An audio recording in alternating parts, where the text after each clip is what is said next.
actors walks into what should be a routine morning show interview, only to find himself facing off against a host who seems determined to make him look bad on live television? What you're about to hear is the explosive exchange that had viewers picking sides and left everyone asking the same question: who was really out of line here? Before we dive into this incredible story, make sure to hit that subscribe button and drop a comment below telling me which side you think was right, because this one is going to divide people. Trust me. You're going to want to see how this plays out. It was supposed to be just another promotional appearance. Samuel L. Jackson had a new film coming out, and his publicist had scheduled the usual rounds of morning show interviews. Good Morning America was first on the list, and Jackson arrived at the studio that morning in his typical professional manner, greeting the crew with his characteristic warmth and preparing for what should have been a straightforward conversation about his latest project. But from the moment he sat down across from Michael Strahan, something felt different. There was a tension in the air that Jackson couldn't quite place. Strahan's usual television smile seemed forced, and his handshake lingered just a moment too long, like he was sizing up his guest. "Samuel L. Jackson, welcome back to Good Morning America," Strahan began, his voice carrying that familiar television enthusiasm. But Jackson caught something else underneath it, a slight edge that made him straighten in his chair. "Good to be here, Michael," Jackson replied, settling back and crossing his legs. He'd done thousands of these interviews over the years, and he knew how to read a room. Something was already off. "So let's talk about your new film," Strahan continued, glancing down at his notes. "But first, I think our viewers would be interested to know about some of the comments you made recently about the industry. You've been pretty vocal about certain issues." Jackson's eyebrows raised slightly. This wasn't the direction he'd expected the interview to take. His publicist had specifically outlined the talking points with the producers, all centered around the film, the cast, the director's vision. This felt like a departure from the agreed-upon script. "Well, Michael, I've always been honest about my experiences in this business," Jackson said carefully. "I think it's important to speak truthfully about the challenges we face as performers and as people." Right, Strahan nodded, but his expression suggested he wasn't entirely satisfied with that response. "But some people might say that when you're as successful as you are, when you've had the career you've had, maybe it's time to, focus on the positive instead of always bringing up the negative aspects." The question hung in the air like a challenge. Jackson felt his jaw tighten slightly, but kept his composure. He'd faced tougher crowds than this, and he wasn't about to let a morning show host rattle him. "I'm sorry, are you suggesting that speaking honestly about important issues is somehow inappropriate?" Jackson's voice remained level, but anyone who knew him could hear the slight shift in tone. "Because I was under the impression that this was supposed to be about my film, not my personal philosophy on social commentary." Strahan leaned forward in his chair, his smile never wavering but his eyes growing sharper. "Hey, I'm just saying what some people out there are thinking. You've built this reputation as someone who doesn't hold back, but sometimes viewers wonder if maybe you're being a little too, how should I put this, aggressive in your approach to certain topics." "Aggressive?" Jackson repeated the word slowly, and anyone watching could see his demeanor changing. The easygoing movie star persona was giving way to something more intense. "That's an interesting choice of words, Michael. Would you use that same word to describe other actors who speak their minds? Or is that a special term you reserve for certain people?" The live studio audience was beginning to sense the tension. What had started as a routine celebrity interview was quickly becoming something else entirely.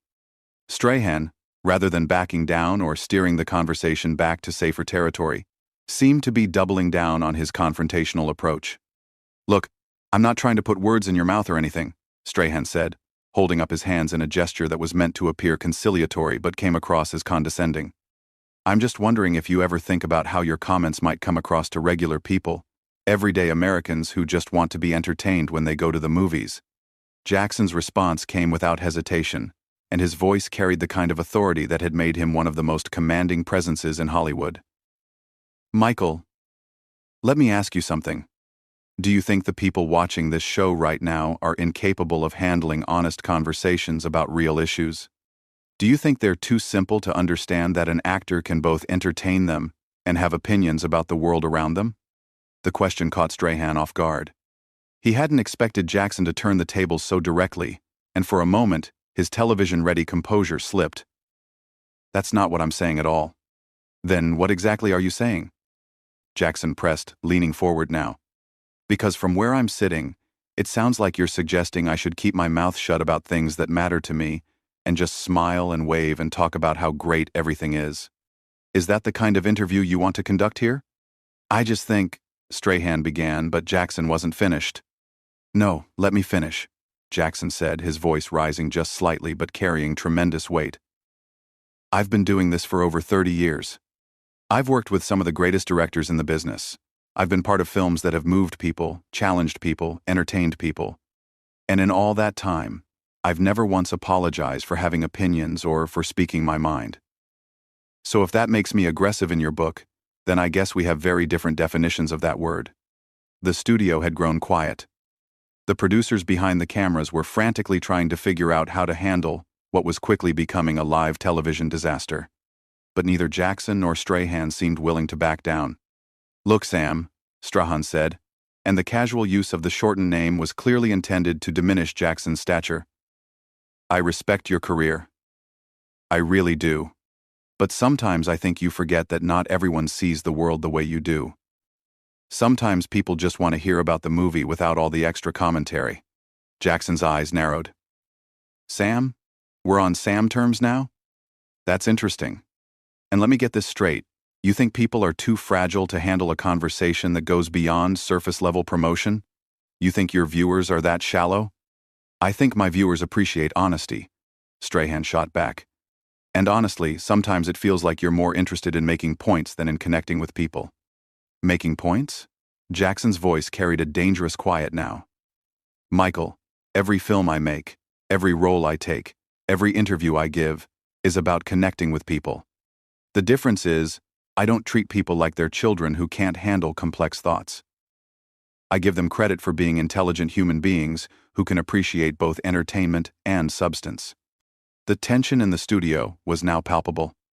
What had started as a celebrity interview had devolved into a philosophical battleground, with Jackson defending his right to be more than just a promotional tool, and Strahan seemingly determined to put him in his place. The audience could sense that something significant was happening, but they had no idea how much worse it was about to get. Strahan, sensing he was losing control of the interview, decided to take a different approach. Instead of backing down, he leaned into the conflict, apparently believing he could somehow regain the upper hand by becoming even more confrontational. "You know what, Samuel?" Strahan said, emphasizing the full name now in an obvious attempt to sound more respectful after being called out. "I've been doing television for a long time too, and I've interviewed a lot of celebrities. Most of them understand that there's a time and place for everything. When you come on a morning show, people are having their coffee, getting ready for work. They want something light, something positive." Jackson's response was swift and cutting. "So now you're the authority on what people want? You've decided that the viewers of this show are incapable of engaging with anything more substantial than fluff pieces and weather reports?" "That's not what I said." "That's exactly what you said," Jackson fired back. "You just told me that people having their morning coffee can't handle a real conversation.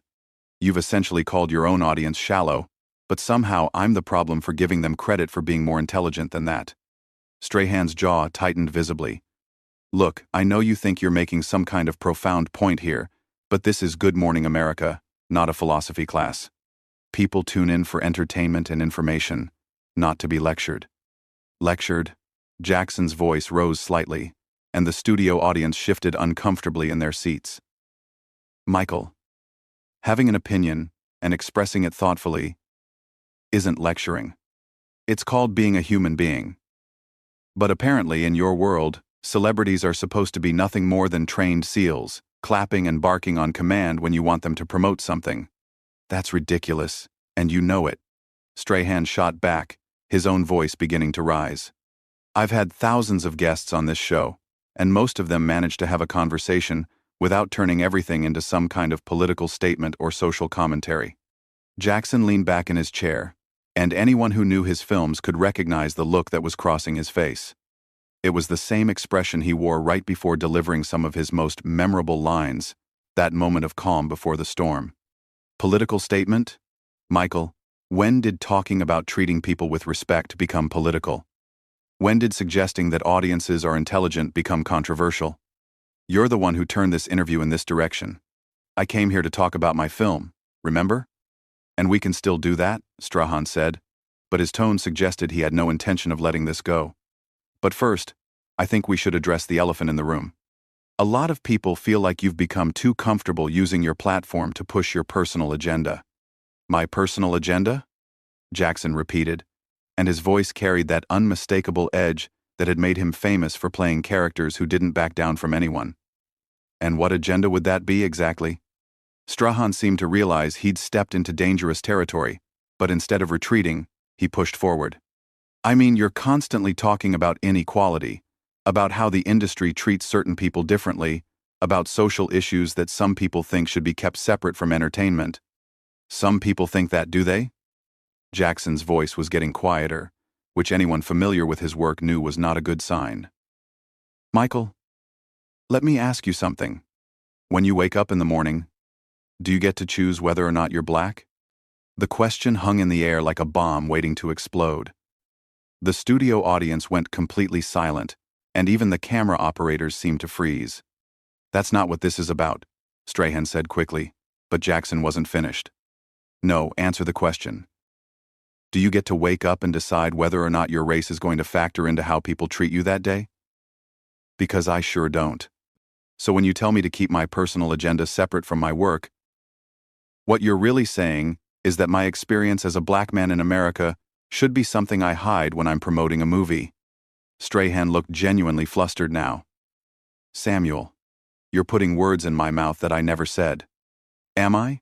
Because it sounds to me like you think there are certain topics I should avoid discussing, certain aspects of my life and experience that make you uncomfortable. And the fact that you're calling basic human dignity and equal treatment a personal agenda tells me everything I need to know about where you stand. That's completely unfair, Strahan protested. I never said anything about race or dignity or any of that.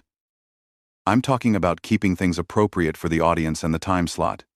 Jackson laughed, but it wasn't a pleasant sound. Appropriate for the audience? Michael, you just spent the last 10 minutes questioning my right to have opinions and suggesting that speaking honestly about my experiences is somehow aggressive or inappropriate. Now you want to pretend this conversation isn't about exactly what it's about? Look, I think we're getting off track here, Strahan said, clearly trying to regain control of the situation. Why don't we talk about your new film? I'm sure that's what people really want to hear about. Oh, now you want to talk about the film? Jackson's voice dripped with sarcasm. After spending all this time telling me how I should behave and what I should think and how I should present myself to your audience, that's convenient. Strahan's professional facade was beginning to crack. I never told you how to behave or what to think. I simply suggested that maybe there are better forums for certain types of discussions. Certain types of discussions, Jackson repeated slowly. You mean discussions about real issues that affect real people? Discussions that might make some of your viewers think about something beyond their morning routine? Michael, do you hear yourself right now? I hear someone who's determined to make this interview about everything except the reason you're supposed to be here. Strahan fired back, his patience clearly wearing thin. Jackson stood up slightly in his chair, and his voice carried the full weight of his decades in the business. The reason I'm here is because your producers invited me to come and talk about my work. But apparently, what you really wanted was for me to come here and be a good little celebrity, smile pretty, say nothing of substance, and make sure I don't challenge anyone's preconceptions about anything. That's not true and you know it. Then explain to me what just happened here, Jackson demanded. Explain to me why a conversation about my film turned into you questioning my right to have opinions and suggesting that I'm too aggressive for speaking my mind. Explain to me why you think it's appropriate to sit there and tell me how I should conduct myself as a public figure. Strahan looked directly into the camera, as if appealing to the viewers at home. I think our audience can see what's happening here. I asked some reasonable questions, and instead of having a normal conversation, we've gotten lectures and accusations. Jackson's eyes flashed dangerously. You just did it again. You just dismissed everything I said as lectures and accusations, instead of addressing the actual points I raised. Michael, You've been condescending and disrespectful from the moment I sat down, and now you want to play victim because I called you on it." The tension in the studio had reached a breaking point. Production assistants were whispering frantically to each other, and the director was making urgent gestures from behind the cameras. But both men seemed locked in a battle of wills that neither was prepared to lose. "I've been nothing but professional," Strahan insisted, but his voice betrayed his growing frustration. "Professional?" Jackson's laugh was bitter. "Michael, you've questioned my integrity, dismissed my intelligence, and suggested that I should keep my mouth shut about issues that matter to me. If that's your definition of professional, then we have very different standards. What happened next would go down as one of the most shocking moments in morning television history." Strahan, apparently believing he could somehow salvage the situation by doubling down on his position, made a decision that would prove to be a massive miscalculation. "You know what, Samuel?"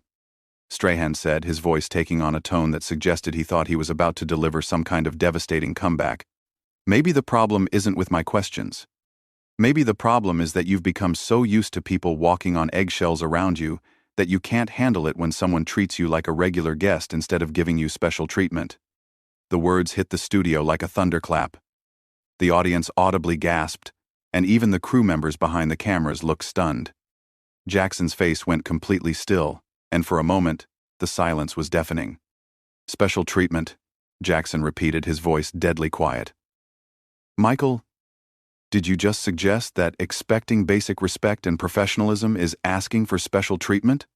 Strahan seemed to realize he'd crossed a line, but instead of backing down, he pressed forward with what would prove to be career-damaging stubbornness. "I'm just saying that every guest who comes on this show gets the same treatment. I ask tough questions, I challenge people. That's what good interviewers do." "Tough questions?" Jackson's voice was rising now, and his famous intensity was on full display.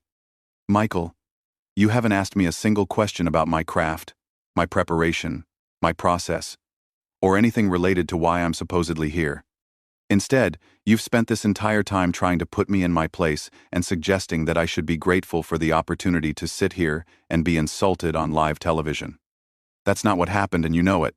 Strahan shot back, but his voice lacked conviction now.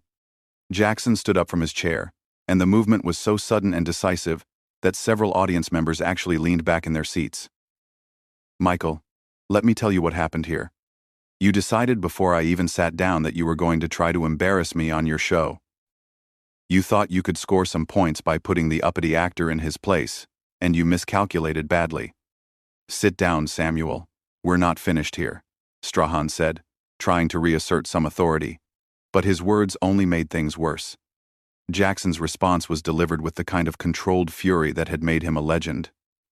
"Oh, we're finished all right, but let me make something crystal clear before I walk out of here. You don't get to tell me to sit down. You don't get to dismiss my concerns as lectures. And you certainly don't get to suggest that expecting to be treated with basic human dignity is asking for special treatment." "You're overreacting," Strahan said, but his voice was getting smaller. "Overreacting?" Jackson's laugh was sharp and humorless. "Michael, you just spent 20 minutes trying to humiliate a guest on live television, and when he refused to take it quietly, you accused him of overreacting. Do you understand how that sounds?" Strahan looked around the studio as if seeking support, but found none. The crew was staring at him with expressions ranging from shock to disappointment, and the audience was completely silent, hanging on every word of this unprecedented confrontation. "Look, maybe we both got a little heated," Strahan said, clearly trying to find some kind of middle ground, but Jackson wasn't interested in compromise. "No, Michael, you got heated. I got disrespected. There's a difference. You came into this interview with an agenda, and when I didn't play along with your little game, you decided to get nasty. Well, congratulations, you got exactly what you wanted." Jackson began unhooking his microphone, and the finality of the gesture sent panic through the production team. "Samuel, wait," Strahan said, suddenly realizing the magnitude of what was happening. "We can work this out." "Work what out?" Jackson turned back to face him, and his expression was one of complete disgust. "You've shown me exactly who you are, Michael. You've shown everyone watching exactly who you are. There's nothing to work out. Don't do this, Strahan pleaded, his television persona completely abandoned now. Don't walk out on live television. Jackson paused in removing his microphone and looked directly at Strahan with an expression that could have melted steel. You know what the most pathetic part of this whole thing is? You actually think you're the victim here. You think that being called out for your behavior makes you the wronged party in this situation. I never meant for any of this to happen, Strahan said weakly. Yes, you did, Jackson replied with absolute certainty. You meant for exactly this to happen. You just thought it would go differently. You thought I would sit here and take whatever you wanted to dish out, smile for the camera, and thank you for the privilege. Well, I've got news for you, Michael. Those days are over. Jackson finished removing his microphone and set it down on the table with deliberate care. To everyone watching at home, I apologize that your morning show got turned into this circus. But sometimes you have to take a stand, even when it's uncomfortable, even when it's inconvenient. Especially when it's inconvenient. Samuel, please. Strahan tried one last time, but Jackson was already walking away. No, Michael, you've said enough. We both have. Jackson stopped at the edge of the set and turned back one final time. And just so we're clear, this isn't about being difficult or demanding special treatment. This is about refusing to be disrespected by someone who thinks his platform gives him the right to talk down to his guests. The studio erupted in confused murmurs as Jackson walked off the set, leaving Strahan sitting alone at the interview table, looking completely shell-shocked. The cameras continued rolling, capturing every moment of what would become one of the most talked-about incidents in morning television history. We'll be right back, Strahan said weakly to the camera, but his voice was barely audible over the chaos that had erupted in the studio. As Jackson disappeared behind the scenes, the full weight of what had just happened began to settle over everyone present. This wasn't just a celebrity having a bad interview, this was a complete breakdown of professional standards. And everyone in that studio knew they had just witnessed something that would be talked about for years to come. The irony wasn't lost on anyone paying attention. Strahan had started the interview trying to put Jackson in his place, suggesting that the actor was too aggressive and outspoken for mainstream audiences. But in the end, it was Strahan himself who had come across as unprofessional, disrespectful, and completely out of his depth when faced with someone who refused to be intimidated. Jackson's final words echoed in the silent studio, a reminder that sometimes standing up for yourself means walking away from situations where you're not being treated with the respect you deserve. And as the production team scrambled to figure out how to fill the remaining time in the show, one thing was perfectly clear. Samuel L. Jackson had just reminded everyone watching why he's considered one of the most formidable presences in entertainment, both on screen and off. So there you have it. The complete breakdown of one of the most explosive morning show interviews ever recorded. What do you think? Was Samuel L. Jackson right to walk out? Or should he have handled things differently? Drop your thoughts in the comments below. Hit that subscribe button for more incredible stories like this one.